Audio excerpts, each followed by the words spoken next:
BPL এ চলতি আসরে পেয়েছে অনেকটা সময়। 46 ম্যাচের টুর্নামেন্টে এরই মধ্যে অনুষ্ঠিত হয়েছে 32 ম্যাচ। 3 ভেন্যুতে খেলা শেষে আবারও ঢাকায় ফিরবে বিপিএল। এরই মধ্যে প্লে অফ নিশ্চিত করেছে রংপুর রাইডার্স। এবারের আসরে সবার আগে প্লে অফ নিশ্চিত করেছে রংপুর রাইডার্স।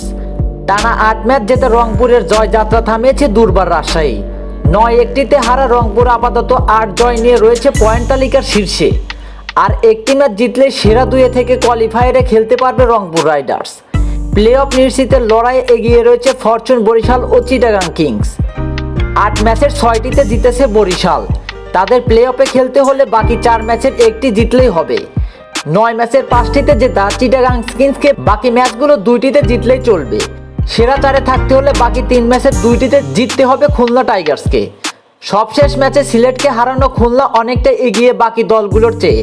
খুলনার কাছে হেরে কোয়ালিফায়ারের স্বপ্ন অনেকটাই ফিকে হয়ে গেছে সিলেটের।